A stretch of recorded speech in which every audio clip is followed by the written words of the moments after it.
कैसे हो आप लोग। आज का जो वीडियो हमारा होने वाला है वो आपके बिहार दरोगा के एग्ज़ाम के लिए रामबाण है। जी हाँ, क्योंकि मैं आप लोगों को कम से कम समय में पूरा फिजिक्स को कवर करवा के देने वाला हूँ। आपको सिर्फ आधे घंटे के अंदर मैं पूरा फिजिक्स को कवर करवा दूंगा। आप लोग कंटेंट की बात करते हो, देखो यार मैं आप लोगों के लिए कितना हाईली कंटेंट लेके आया हूँ।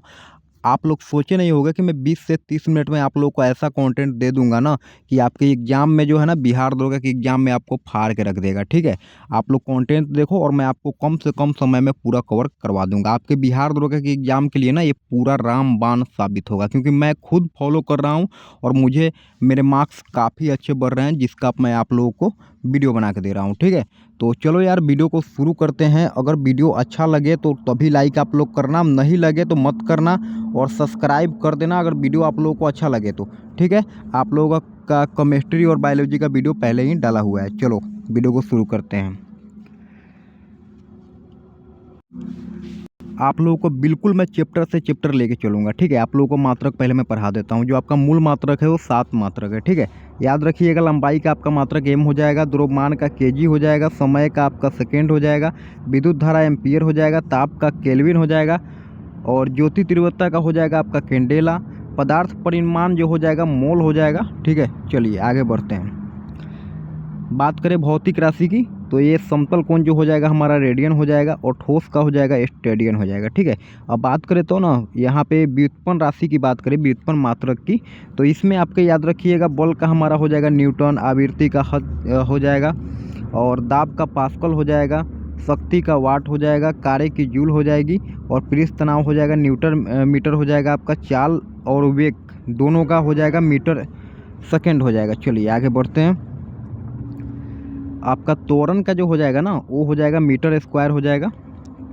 ठीक है, आवेश की बात करें कूलॉम हो जाएगा, विभवांतर की बात करें आपका वोल्टेज हो जाएगा, विद्युत प्रतिरोध की बात करें ओम हो जाएगा, तरंगदैर्घ्य का एंगस्टर हो जाएगा, ध्वनि की प्रबलता हो जाएगा डेसिबल, और लेंस की जो हो जाएगा ना डायप्टर हो जाएगा, ओजोन परत हो जाएगा डॉप्सन, आवेग की बात करें तो न्यूटन सेकेंड हो जाएगा, और विद्युत प्रतिरोध जो हो जाएगा ना प्रयोग तो इसका हो जाएगा ओम मीटर। ठीक है, चलिए आगे बढ़ते हैं।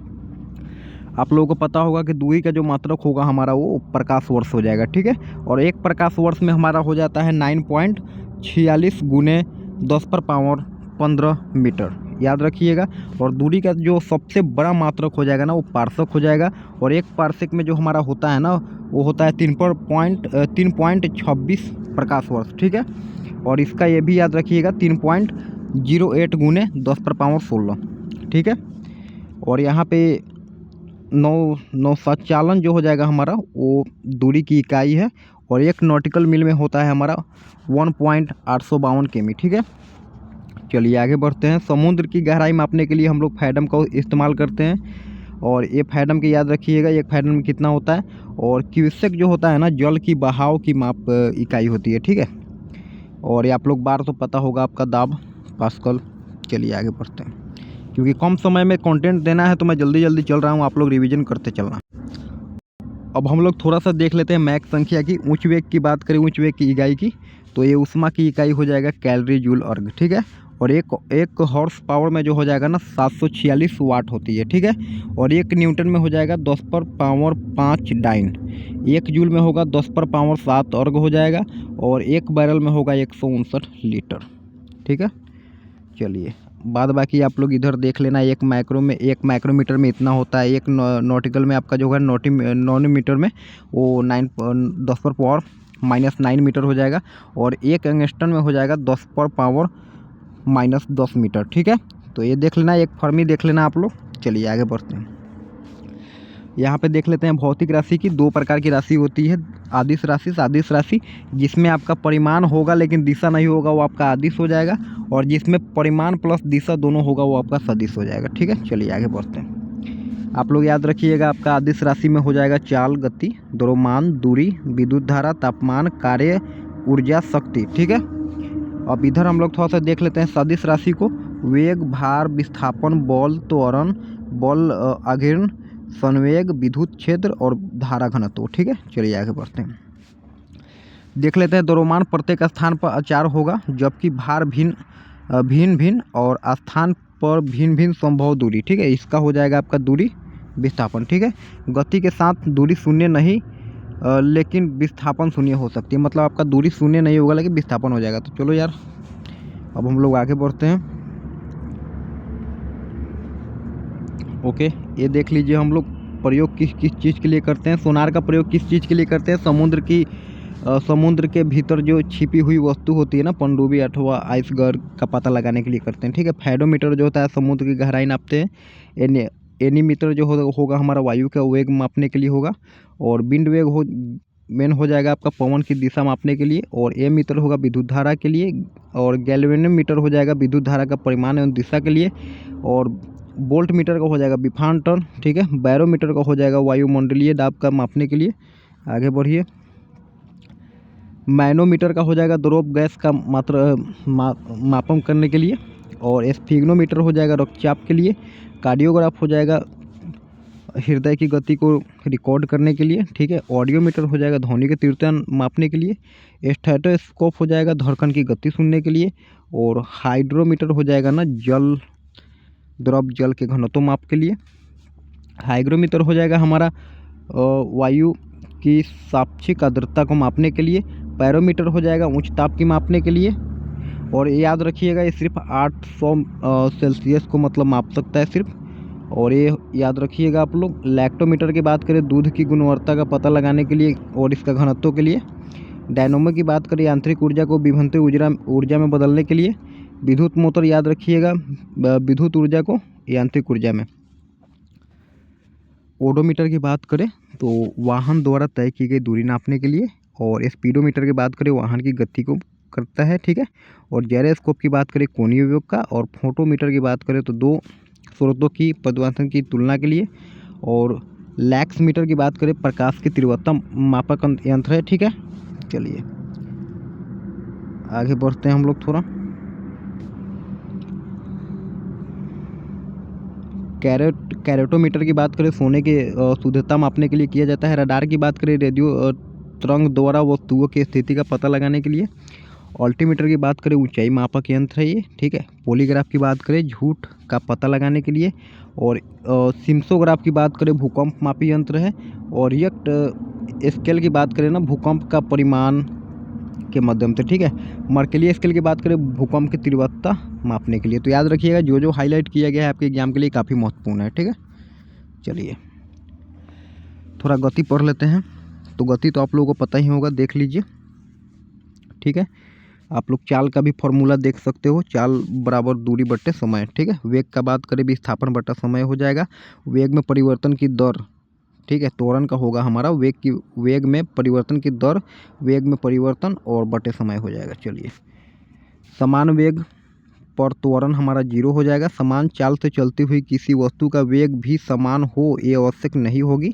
और एग्जाम्पल के लिए वित्तीय गति हो जाएगा, क्योंकि मान लो कि ये हमारा वृत्त हो गया और यहाँ से चलना प्रारंभ किया और यहाँ से जाते जाते फिर वही पॉइंट पर आके रुक जाएगी, तो ये हमारा शून्य हो जाएगा, ठीक है। चलिए अब देख लेते हैं बल, गति तथा उसके नियम। गति के कारण देख लीजिए आपका हो जाएगा संतुलित बल, असंतुलित बल और संपर्क बल, ठीक है। चलिए आगे बढ़ते हैं। और संपर्क बल में आप लोग याद रखिएगा घर्षण बल, स्प्रिंग बल, पेशीय बल, ठीक है। और गैर संपर्क बल में आपका हो जाएगा चुंबकीय बल, गुरुत्वाकर्षण बल और स्थितोवैद्युत बल, ठीक है। चलिए आगे बढ़ते हैं। न्यूटन के नियम तो आप लोगों को पता ही होगा। न्यूटन के नियम को याद रखिएगा। पहला नियम को जरूरतों का नियम कहा जाता है, ठीक है। और कोई भी विराम अवस्था में है जब तक वो कोई गति मतलब उस पर कोई विराम अवस्था वस्तु जब तक विराम या कोई गतिमान वस्तु तब तक एक समान चाल से सीधी रेखा में गति रहेगी जब तक कि उस पर कोई बाहरी बल नहीं लगाता। तो वही बात मैं कह रहा हूँ कि कोई रुकी हुई वस्तु है, जब तक आप उस पर बल नहीं लगाओगे तब तक नहीं चलेगा। न्यूटन का फर्स्ट लॉ यही कहता है। चलो आगे बढ़ते हैं। जरूरतों का उदाहरण आप लोग याद रखिएगा, जो प्रथम न्यूटन का लॉ के बारे में बताती है। चलती हुई बस में ब्रेक लगाने पर यात्री का आगे झुकना, बस के अचानक दाईं ओर मुड़ने पर यात्री का बाईं ओर झुकना, ये हमारा सब न्यूटन के फर्स्ट लॉ के हिसाब से चलता है। चलिए दूसरा पढ़ लेते हैं। किसी वस्तु पर लगाया गया बल उस वस्तु के संयोग में परिवर्तन की दर समानुपाती होता है। अर्थात आप लोग देख लीजिए, इसका फार्मूला देख लीजिएगा, ये फार्मूला आप लोग देख लीजिए, इंपॉर्टेंट है। जो आपका हाईलाइट किया है वो काफ़ी इंपॉर्टेंट है। चलिए आगे बढ़ते हैं। उदाहरण देख लीजिए, कैच पकड़ते समय हाथ को पीछे खींचना संवेग में परिवर्तन होगा। ये मतलब हमारा हो जाएगा न्यूटन का सेकेंड लॉ, ठीक है। और अधिक ऊंचाई से जली हुई बालू या गड्ढे पर कूदना आदि संवेग में परिवर्तन की दर को कम करने के लिए, ठीक है। तीसरा नियम को हम लोग देख लेते हैं, लगाए गए बल के बराबर विपरीत दिशा में, ठीक है। उदाहरण देख लीजिए, बंदूक से गोली चलाने पर गोली बंदूक पर भी समान बल विपरीत दिशा में लगाई जाएगी। नाविक के आगे की तरफ कूदने पर नाव का पीछे की तरफ गति करना, ये भी हो जाएगा। चलिए आगे बढ़ते हैं। अब हम लोग देख लेते हैं घर्षण के बारे में, गति या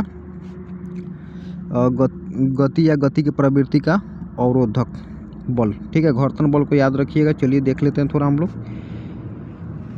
अनुप्रयोग, चलने में घर्षण बल की आवश्यकता और कॉपी बोर्ड पर लिखने की घर्षण बल की आवश्यकता, ये हमारा हो जाएगा सब घर्षण बल का, ठीक है। संवेग का फॉर्मूला आप लोग याद रखिएगा, द्रव्यमान गुने वेग, दिशा याद रखिएगा वेग की दिशा में। संवेग संरक्षण, किसी भी निकाय का कुल संवेग नियत रहता है जब तक कोई बाह्य बल न लगे, ठीक है। चलिए आगे बात करते हैं।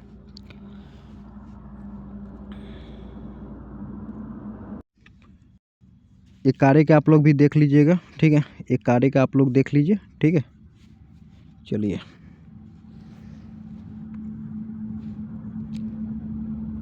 यदि बल एवं विस्थापन की दिशा लगभग समान या असमान, यदि दोनों के बीच कोण 90 डिग्री है तो विस्थापन हमारा 0 होगा। कुली का कुल कार्य 0। कार्य करने की क्षमता, ऊर्जा में हम लोग पढ़ रहे हैं, और इसमें स्थैतिक ऊर्जा हो जाएगी और गति के कारण, और गतिज ऊर्जा और स्थैतिक ऊर्जा, ठीक है। तो आप लोग गतिज ऊर्जा का फॉर्मूला आप लोग याद रखिएगा और स्टैटिक ऊर्जा का भी याद रखिएगा, PE बराबर mgh। कार्य और शक्ति का याद रखिएगा, कार्य करने की दर बट्टा में हमारा हो जाएगा समय। चलिए हम लोग थोड़ा सा ग्रेविटी को पढ़ लेते हैं। इस ब्रह्मांड में प्रत्येक पिंड दूसरे पिंड पर एक आकर्षण बल लगाते हैं, जिसे हम लोग गुरुत्वाकर्षण बल कहते हैं, ठीक है। न्यूटन का गुरुत्वाकर्षण बल नियम के हम लोग थोड़ा सा पालन करेंगे, और ये फार्मूला देख लीजिए, आप लोग याद रखिएगा फार्मूला को आप लोग। चलिए, ये हमारा सब होता है लिफ्ट में भार की वजह से ना, ऊपर नीचे ये आगे है। चलिए आगे बढ़ते हैं। आप लोग ये जी का फार्मूला याद रखिएगा, 6.67 गुने 10 पर पावर -11 Nm2 अपॉन kg², ठीक है। और इसकी खोज किया था हेनरी कैंडविस ने 1798 में, ठीक है। हालांकि गुप्तोत्तरकालीन गणितज्ञ एवं खगोल शास्त्री ने न्यूटन से ही पूर्व ही पता लगा दिया था कि पृथ्वी सभी वस्तुओं को अपनी ओर आकर्षित करता है, ठीक है। जी का मान याद रखिएगा, छोटा जी और बड़ा जी का मान याद रखिएगा, ठीक है। 1 मिनट, ये बड़ा जी का मान आपका हो जाएगा, ये छोटा जी का मान हो जाएगा, ठीक है। और सबसे कम जो हमारा विषुवत पर होगा, और सबसे ज़्यादा हमारा जी का मान जो होगा ना, सबसे ज़्यादा कम जो होगा ना विषुवत रेखा पर होगा, सबसे अधिक हो जाएगा ध्रुवों पर, ठीक है। और यहाँ पे देख लीजिएगा ऊंचाई, पृथ्वी की घूर्णन गति जो हो जाएगा हमारा, ऊंचाई ऊपर जाएगी जी का मान, ठीक है। और चंद्रमा पर जी का मान जो हो जाएगा पृथ्वी का 1/6 हो जाएगा, ठीक है। चलिए, और यहाँ पे लिफ्ट की स्थिति और पिंड का प्रभाव आप लोग देख लीजिएगा, आप लोगों के लिए मैं छोड़ देता हूँ इसको। चलिए आगे बढ़ते हैं। ओके, इसके बाद हम लोग देख लेते हैं प्लान वेग का। वह न्यूटन वेग जिससे किसी पिंड को ऊपर फेंकने पर वह पृथ्वी के गुरुत्वीय क्षेत्र से बाहर निकल जाए, पृथ्वी के लिए प्लान वेग कहते हैं, और इसका होगा हमारा 11.2, ठीक है। हवा की अनुपस्थिति में लोहे, लकड़ी, रुई के समान भार को समान ऊंचाई से गिराने पर वे एक साथ पृथ्वी पर पहुंचेगी, ठीक है। और यहाँ पे देख लीजिएगा, भारहीनता होती है गुरुत्वाकर्षण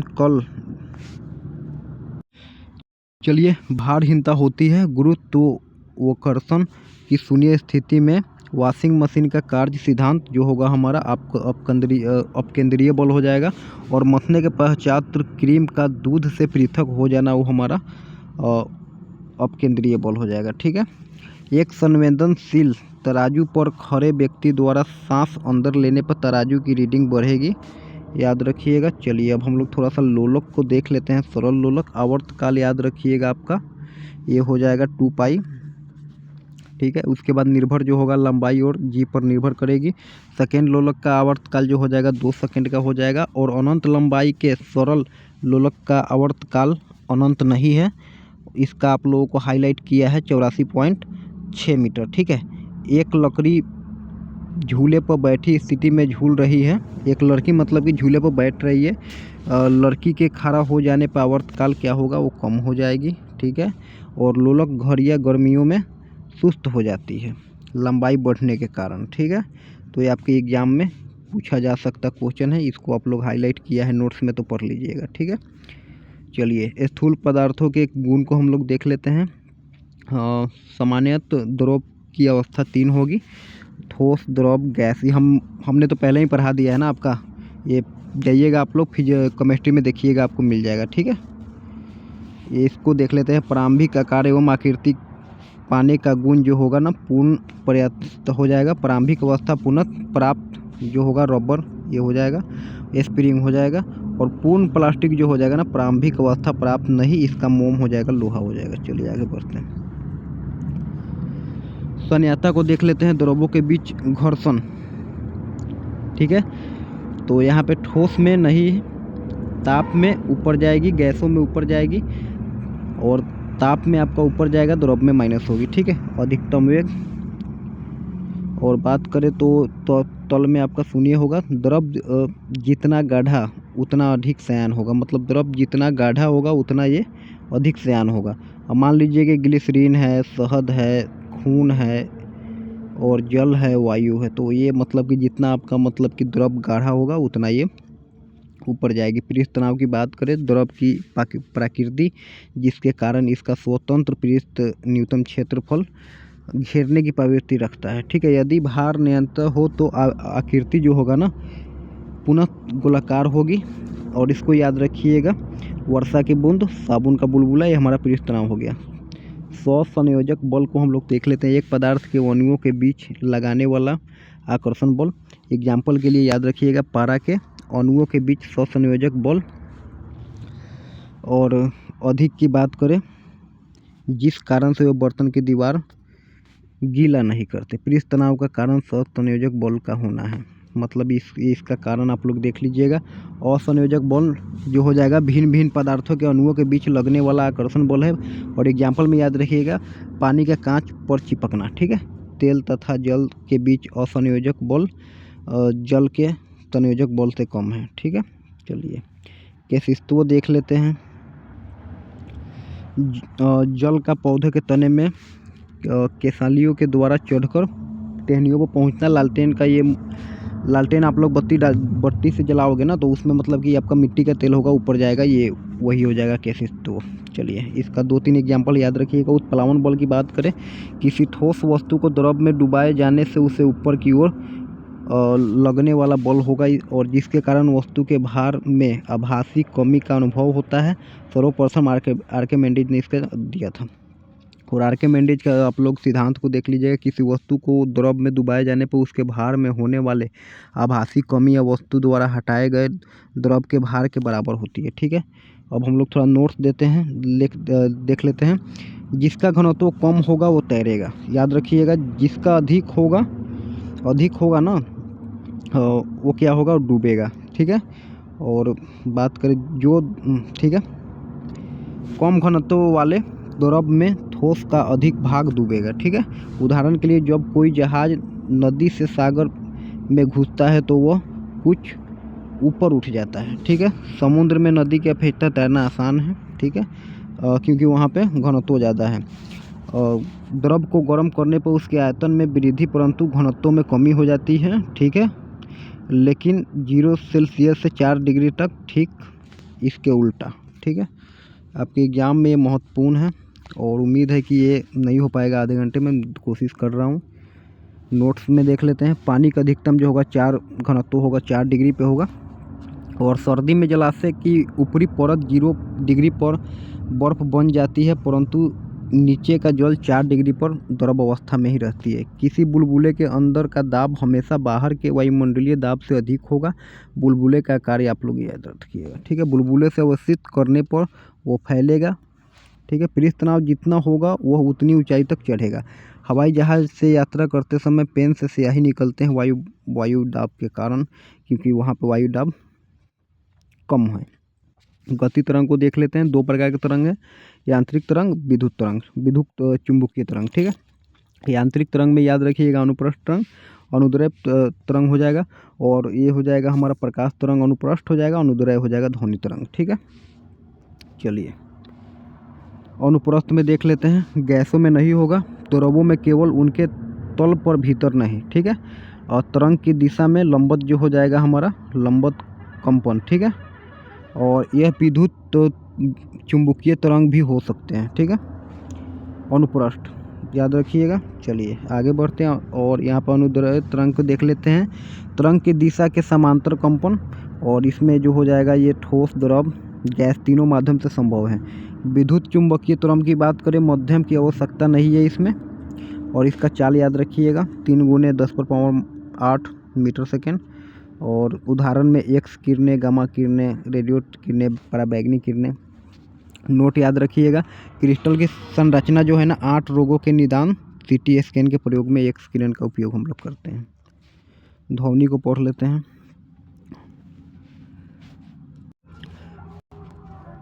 तो अगर आप लोग यहाँ तक वीडियो देख रहे हो तो यार मुझे थोड़ा सा यहाँ में मुझे क्या मतलब सभी को होता है केमिस्ट्री पढ़ने में यार, कुछ वर्ड को हम लोग प्रोनाउंस नहीं कर पाते हैं, तो इसके लिए माफ़ी चाहूँगा आप लोगों को, क्योंकि मैं इंग्लिश मीडियम का हूँ, मुझे हिंदी थोड़ा सा अभी कम समझ में आ रहा है और मैं आप लोगों के लिए सिर्फ हिंदी पढ़ा रहा हूँ, ठीक है। तो आप लोगों के लिए इतना कर रहा हूँ, तो यार प्लीज़ यार वीडियो को एक लाइक कर दो यार भाई प्लीज़, और सब्सक्राइब भी कर दो यार।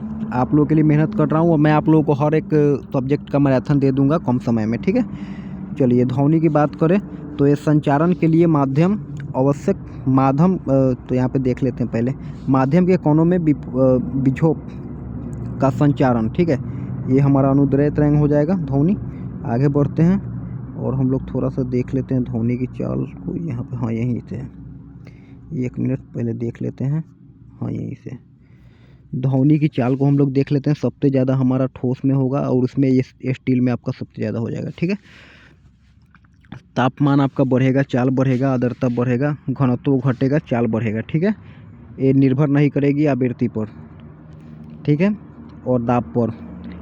वायु में 0 डिग्री पर 331 ms, और ये याद रखिएगा 20 डिग्री पर आपका हो जाएगा 343 मीटर सेकेंड, सॉरी। ध्वनि का आवृत्ति परिसर को देख लेते हैं। और आश्रव्य तरंगे जो हो जाएगा हमारा 20 से कम हो जाएगा, और ये सुनाई देता है व्हेल, गैंडा, हाथी को, ठीक है। और श्रव्य तरंग की बात करें 20 से आपका 20,000 तक हो जाएगा, और ये हमारे कान को सुन सकते हैं। परश्रव्य की बात करें ये आपका 20,000 से अधिक हो जाएगा, इसको सुनते हैं डॉल्फिन, कुत्ता, बिल्ली, चमगादड़ आदि सुनते हैं। और ये हमारा जो सर्वाधिक भेदन क्षमता यही है। किडनी स्टोन का पता लगाने के लिए इसका हम लोग उपयोग या तोड़ने के लिए उपयोग करते हैं, ठीक है। ध्वनि के लक्षण की बात करें, प्रबलता की बात करें, ध्वनि का तेज या धीमा सुनाई देता है ना, यह ध्वनि का तेज या धीमा सुनाई देना जो हमारा हो जाएगा वो हो जाएगा डेसिबल यूनिट, ठीक है। अब तीव्रता को हम लोग देख लेते हैं थोड़ा सा। लंबवत इकाई क्षेत्रफल से इकाई समय में गुजरने वाली ऊर्जा जो हो जाएगी, याद रखिएगा ये आपका यूनिट हो जाएगा। तरत्वों की बात करें, ये मोटी या पतली ध्वनि का होना, ठीक है। और समान प्रबलता की 2 ध्वनियों में अंतर करना आवृत्ति पर निर्भर करती है तरत्व, ठीक है। पिच और आवृत्ति जो होगा बढ़ेगा, तो बढ़ेगा, और पल्यापन बढ़ेगा। गुण की बात करें, समान प्रबलता एवं समान तरत्व वाली ध्वनियों में अंतर प्रदर्शित करता है, और ये याद रखिएगा यहीं पे दिया है। ध्वनि का स्रोत देख लीजिए। फुसफुसाहट जो हो जाएगा 15 से 20 प्रबलता हो जाएगी। साधारण बातचीत 30 से 60 हो जाएगा, और गुस्से में बातचीत 70 से 80 हो जाएगा। मोटरसाइकिल 90 से 95, यंत्र कारखाने 100 से 110, ऑर्केस्ट्रा जो हो जाएगी ना वो 110 से 120, और जेट विमान जो हो जाएगा वो 140 से 150। WHO के अनुसार एक नगर के लिए सुरक्षित ध्वनि प्रदूषण का स्तर जो होगा ना 45 dB हो जाएगी, हानिकारक स्तर जो हो जाएगा 80 dB हो जाएगी। ठीक है, प्रति ध्वनि की बात करें त्वरित परिवर्तन इसके लिए न्यूनतम हो जाएगी 17.2 मीटर। और ध्वनि का ये परिवर्तन हम लोग पढ़ रहे हैं। और ध्वनि उत्पन्न होने के बाद इसका बहुत देर तक बने रहना, बार बार परिवर्तन करना, ये हमारा हो जाएगा क्या, यहाँ पे ध्वनि का परिवर्तन। ठीक है,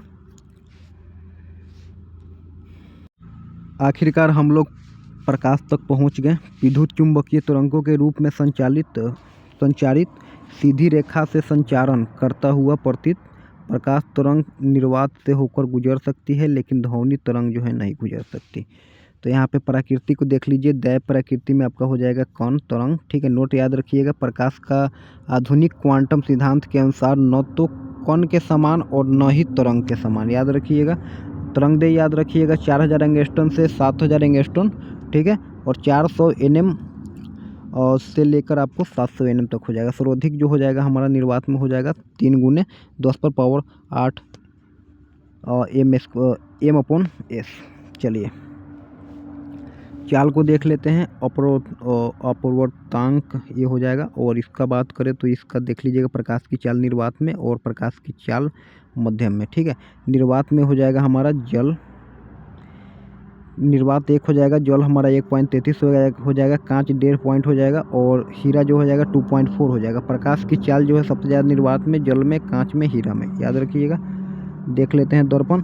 दर्पण हमारा 2 प्रकार का होता है, समतल दर्पण, गोलीय दर्पण। समतल दर्पण की बात करें तो वक्रता त्रिज्या अनंत पर। ठीक है, और प्रतिबिंब कैसा बनाएगा, आभासी तथा सीधा। ठीक है, वस्तु के बराबर भी बनाएगा ये। ठीक है, अब बात करते हैं गोलीय दर्पण में आपका 2 हो जाएगा, उत्तल दर्पण, अवतल दर्पण।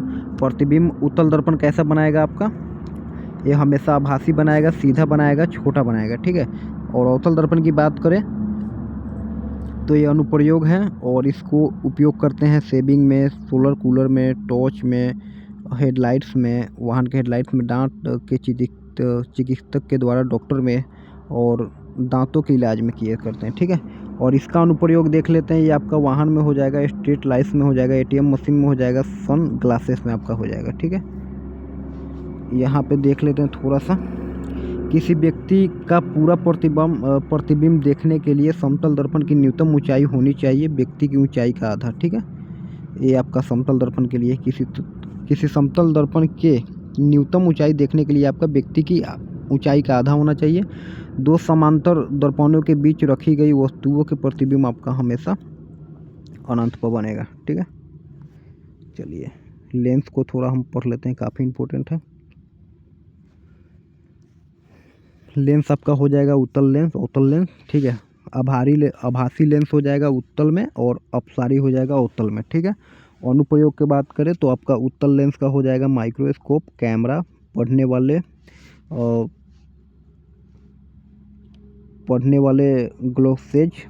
ग्लासेज में। ठीक है, और दूरदृष्टि दोष हमारा इसी में होगा, और इसका जो हमारा सुधार के लिए होगा ना माइट्रोपिया। ठीक है, इसको हम लोग बोलते हैं माइट्रोपिया, हाइपर माइट्रोपिया।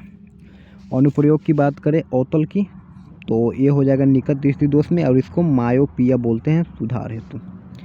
चलिए जल के अंदर वायु का बुलबुला व्यवहार जाता है, ये आपका अवतल लेंस के जैसा है, उत्तल लेंस के जैसा नहीं है। लेंस की शक्ति की बात करें P = 1/f। ठीक है, और फोकस दूरी हो गई, और इसका SI मात्रक डायोप्टर हो जाएगा। ठीक है, और ये आपका एग्जाम्पल दे रखा है, आप लोग देख लीजिएगा। धूप के चश्मे की पावर जो हो जाएगा 0 डायोप्टर हो जाएगा। अपवर्तन पढ़ लेते हैं थोड़ा। प्रकाश एक पारदर्शी माध्यम से दूसरे माध्यम में प्रवेश, मूल पथ से विचलन। ठीक है, तो इसको ये काफ़ी इम्पोर्टेंट है। अपवर्तन के उदाहरण पढ़ लेते हैं। तारों का टिमटिमाना, और वास्तविक सूर्योदय से कुछ मिनट पहले ही सूर्य का दिखना। ठीक है, और जल में डूबी हुई छोटी या मुड़ी दिखाई देना, और पानी में परे सिक्के का ऊपर उठना, प्रतीत होना। और नोट्स में याद रखिएगा प्रकाश का माध्यम से अपवर्तित रहता है यह आवृत्ति, ठीक है। प्रकाश का माध्यम बदलने पर भी अपवर्तित रहती है आवृत्ति आप लोगों का रहेगा। और पूर्ण आंतरिक परिवर्तन की बात करें तो याद रखिएगा प्रकाश का संघन से विरल में जाना, ये हमारा हो जाएगा पहला, ठीक है। और यहाँ पे तीर के सिद्धांत के कार्य करने के लिए ये हमारा दे रखा है, ठीक है। पूर्ण आंतरिक परिवर्तन का प्रकीर्णन की बात कर ले थोड़ा हम लोग। वायुमंडल में उपस्थित धूल कणों या अन्य पदार्थ के सूक्ष्म कणों द्वारा टकराकर प्रकाश का सभी दिशाओं में फैलना, ठीक है। उदाहरण याद रखिएगा, आकाश एवं समुद्र का नीला दिखाई देना, सूर्योदय एवं सूर्य अस्त के समय सूर्य का लाल दिखना। प्रकीर्णन एवं ऊर्जा का याद रखिएगा 1/, तरंग दे, ठीक है। आंतरिक से आकाश का रंग काला दिखाई देता है। वर्ण विक्षेपण को हम लोग देख लेते हैं। उदाहरण आप लोग याद रखिएगा, सबसे पहले इंद्रधनुष का बनना है, ठीक है। रंगों का क्रम और हमेशा सूर्य की विपरीत दिशा में बनेगी। सर्वप्रथम सूर्य का स्पेक्ट्रम प्राप्त करने के लिए कांच के प्रिज्म का उपयोग किया था न्यूटन ने। और त्रिवर्णीय 3D चित्र बनाने में प्रयुक्त तकनीक जो होगा ना, होलोग्राफी हो जाएगी। प्रकाश तरंगों का व्यक्तीकरण थोड़ा सा देख लीजिए। जब समान आवृत्ति व आयाम की प्रवेश तरंगे जो मूलतः एक ही प्रकाश स्रोत से किसी माध्यम में एक ही दिशा में गमन करती है, उनके अर्ध्यारोपण से प्रकाश की तीव्रता में परिवर्तन होता है। उदाहरण में याद रखिएगा, पानी का बुलबुला का सूर्य के प्रकाश में कभी कभी चमकना, और गीली सड़क पर डीजल या पेट्रोल की बूंदे का रंगीन दिखना, पानी पर फैले हुए मिट्टी का तेल को चमकना। प्रकाश तरंगों का घूर्णन देख लेते। प्रकाश तरंग के कंपन या तरंग संचारण की दिशा के लंबवत एक ही निश्चित दिशा या तल में सीमित करना। और उदाहरण याद रखिएगा, होलोग्राम का चमकना, वाहनों में पोलराइड हेलराइट का उपयोग, 3D चित्र। और ये याद रखिएगा, अनुदैर्ध्य तरंग में ध्रुवतना की घटना आपकी नहीं होगी इसमें, ठीक है। चलिए लगभग आप लोगों का फिजिक्स ख़त्म हो चुका है। प्राथमिक रंग को आप लोग देख लीजिए, लाल, हरा, नीला, ठीक है। और दो प्राथमिक रंगों के मिलाने से प्राप्त द्वितीयक रंग बोलते हैं। जब दो रंग के मिलने से श्वेत रंग प्रकाश उत्पन्न होता है तो उसे पूरक रंग कहते हैं, ठीक है। और द्वितीय रंग में याद रखिएगा पीला, मैजेंटा और सियान, ठीक है। और ये हमारा कुछ बनाने का ट्रिक है जिसको आप लोग देख लीजिएगा। मानव नेत्र को हम लोग पढ़ लेते हैं, और ये हमारा सारा चीज़ दे रखा है, देख लेते हैं। सबसे पहले आइरिस जो होगा ना, पुतली के आकार को नियंत्रित करता है। पुतली की बात करें तो आँख में प्रवेश प्रकाश की मात्रा को नियंत्रण करेगा ये। और लेंस की बात करें, वस्तु को रेटिना पर फोकसित करेगा। और रेटिना की बात करें, यहीं पर प्रतिबिंब बनता है। और वास्तविक एवं उल्टा, ठीक है, उल्टा मतलब रियल और अपोजिट। स्पष्ट दृष्टि की न्यूनतम दूरी जो हो जाएगी 25 सेंटीमीटर हो जाएगी। मानव नेत्र जिस तरंगदैर्घ्य के लिए सर्वाधिक सुग्राही है उसको याद रखिएगा 555 nm हो जाएगा, या फिर आप लोग इसको 555-50 एंगस्ट्रॉम बोल सकते हो, ठीक है। आँख के दोष को देख लेते हैं हम लोग। निकट दृष्टि दोष जो हो जाएगी हमारे अवतल लेंस में, और दूर दृष्टि हो जाएगी उत्तल लेंस में। और हम लोग देख लेते हैं, और निकट दृष्टि दोष में आप लोग दूर तक नहीं देख सकते। और ये प्रतिबिंब जो बनेगी ना रेटिना से पहले, ठीक है। बात करें दूर दृष्टि की, निकट का नहीं दिखेगा इसमें, प्रतिबिंब आप लोगों को रेटिना के बाद या पीछे बनेगी, ठीक है। और इसमें आपका फोकस डिग्री डाउन आएगा और इसमें आपका उठेगा।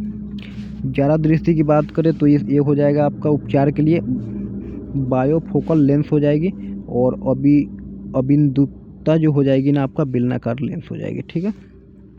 और ये आप लोग याद रखिए किसके लिए होगा ना, वृद्ध अवस्था के कारण न तो दूर की और ना ही पास की दिखाई देती है। और ये आप लोग देख लीजिएगा। चलिए आगे बढ़ते हैं।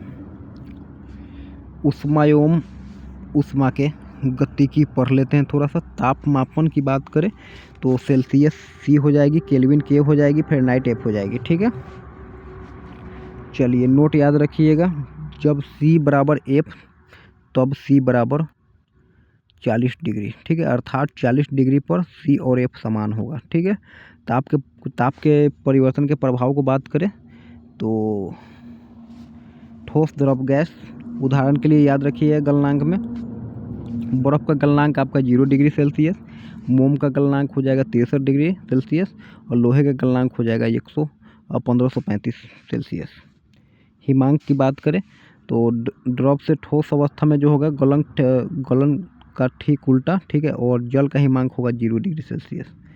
अब बात करें कथनांक की तो गर्म करने पर द्रव से गैस में परिवर्तित होगा। उदाहरण का कथनांक जो हो जाएगा 100 डिग्री हो जाएगी और एल्कोहल जो हो जाएगी 78 डिग्री हो जाएगी। पारे की बात करें 357 डिग्री हो जाएगी। ऊंचाई जो होगी ना, इसमें कथनांक आप लोग ऊंचाई बढ़ाइएगा तो आपका कथनांक बढ़ेगा, दाब घटेगा, कथनांक घटेगा, ठीक है। चलिए वाष्पन की बात करें, अपने कथनांक के नीचे ही द्रव के वाष्पन में बदलने का प्रक्रम है ये। और संघनन की बात करें, कथनांक या वाष्पन के विपरीत गैस द्रव। ऊर्ध्वपातन की बात करें, ठोस से डायरेक्ट वाष्प में, ठीक है, तो जैसे कपूर, ठोस, CO2, आयोडीन, ये हो जाएगा आपका। और ये सारा कुछ दे रखा है, कैसे होता है ये तो पढ़ेंगे हम लोग केमिस्ट्री में। ऊष्मा का संचारण की बात करें तो चालन पहले पढ़ लेते हैं। पदार्थ के कणों का अपना स्थान परिवर्तित किए बिना, आप लोग याद रखिएगा, चम्मच के हैंडल का गर्म होना, ये आपका चालन हो जाएगा। संवहन की बात करें, पदार्थ के कणों को स्थानांतरण द्रव तथा गैसों में द्वारा, जैसे चूल्हे पर पानी को उबलना। और विकिरण की बात करें, बिना किसी माध्यम के संचारण हो जाएगा। सूर्य से पृथ्वी तक ऊष्मा का संचारण। नोट में याद रखिएगा, स्वचालित इंजनों में हिमरोधी के रूप में प्रयुक्त एथिलीन ग्लाइकोल परम शून्य ताप जो हो जाएगा हमारा, वो न्यूटन संभव है 0 केल्विन पर। और स्वस्थ मनुष्य के शरीर का तापमान हो जाएगा 37 सेल्सियस। और फारेनहाइट की बात करें 98.6 फारेनहाइट। लगभग आप लोगों का ख़त्म हो गया है, ठीक है। और इसके बाद फिजिक्स वाला रसायन शास्त्र है, केमिस्ट्री का, ठीक है, जो कि मैं आप लोगों को करा रखा हूँ, आप लोग देख लेना। रेफ्रिजरेटर की बात करें, खाद्य पदार्थों को ताज़ा रखने के लिए तापमान आपका 4 डिग्री होगा। प्रयुक्त प्रमुख गैस की बात करें, क्लोरोफ्लोरोकार्बन हो जाएगी, ठीक है। ओजोन परत पर क्षरण का प्रमुख कारण, ठीक है, क्लोरोफ्लोरोकार्बन के बदलने प्रयुक्त जो हो जाएगा हमारा हाइड्रोजन फ्लोरोकार्बन, या याद रखिएगा ये, और इसका हमारा हो जाएगा ओजोन क्षरण, ठीक है। रेफ्रिजरेटर का दरवाज़ा खोलकर रखने पर कमरे का तापमान आपका बढ़ेगा, ठीक है। और थर्मोस्टेट का कार्य जो होगा ना, तापमान को स्थिर करना। गर्मियों में सर्वाधिक आरामदायक जो होगा सफ़ेद का कपड़ा हो जाएगा और कम हो जाएगा काला कपड़ा, माफ़ कीजिएगा। प्रेशर कुकर में जल्दी खाना क्यों पकता है? क्योंकि बढ़ा हुआ दाब कथनांक बढ़ा देता है, ठीक है। जल से भरे गिलास में तैरता हुआ बर्फ़ का टुकड़ा जब पिघलता है तो वह पानी का स्तर वही रहेगा, क्योंकि उसका आयतन नहीं बदलेगा। गुप्त ऊष्मा को पढ़ लीजिए आप लोग। उदाहरण में याद रखिए गुप्त ऊष्मा का, उबलते जल की अपेक्षा भार द्वारा जलना अधिक सहनीय है, ये हो जाएगा, ठीक है।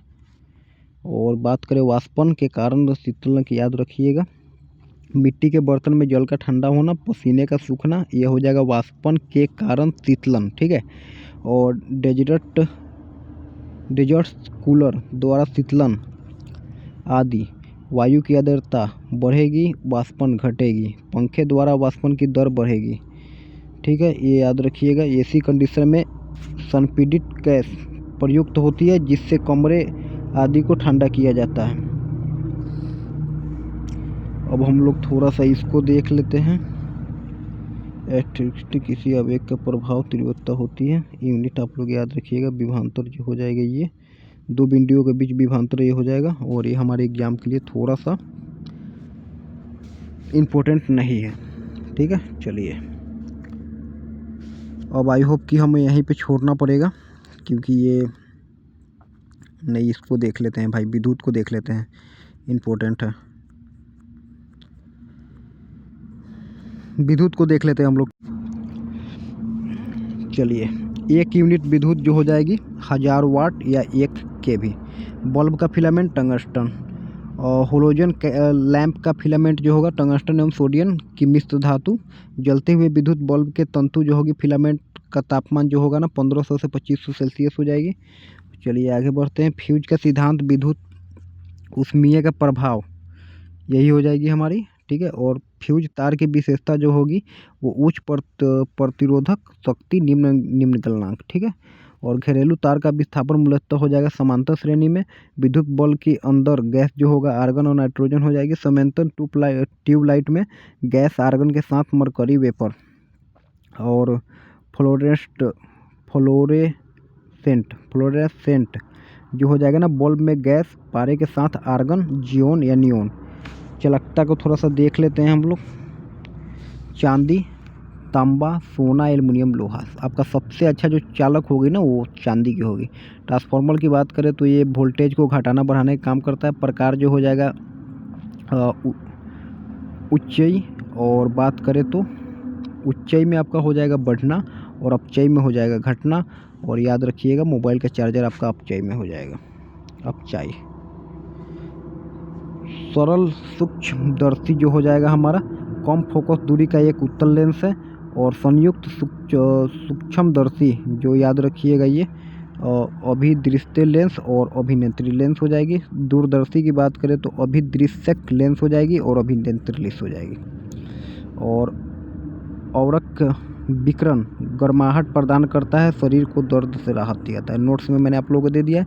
आई होप कि आप लोगों को ये पूरा क्लास अच्छा लगा होगा। और आप लोगों को अच्छा लगा तो वीडियो को लाइक कर देना, और वीडियो को एक लाइक तो कर ही देना भाई प्लीज़। और सब्सक्राइब नहीं किए हो तो सब्सक्राइब कर दो। और बात करें तो शेयर करना हो आप लोगों को तो दोस्तों के साथ शेयर करना। और इस वीडियो में मुझे लगता है कि थोड़ा बहुत मिस्टेक मेरे बोलने के ऊपर हुआ है, क्योंकि थोड़ा सा मैं सही से नहीं बोल पा रहा था फिजिक्स में, इसके लिए माफ़ी चाहूँगा, ठीक है। और मैं कोशिश करूँगा, क्योंकि ये थोड़ा सा फास्ट वीडियो था हमारे एग्ज़ाम के लिए, और मैंने आप लोगों को बोला था कि कम समय में मैं आप लोगों को क्लियर करवा दूँगा, ठीक है। इसके लिए मैं थोड़ा सा जल्दी पढ़ाया हूँ, ठीक है। तो थोड़ा सा मुझे गलती हो गया है बोलने में, और जिस दिन अगर स्लो बोलना होगा मैं स्लो बोल के आप लोगों को पढ़ाऊँगा, ठीक है। चलो यार, आज का वीडियो इतना ही, मिलते हैं अगले वीडियो में। Bye bye.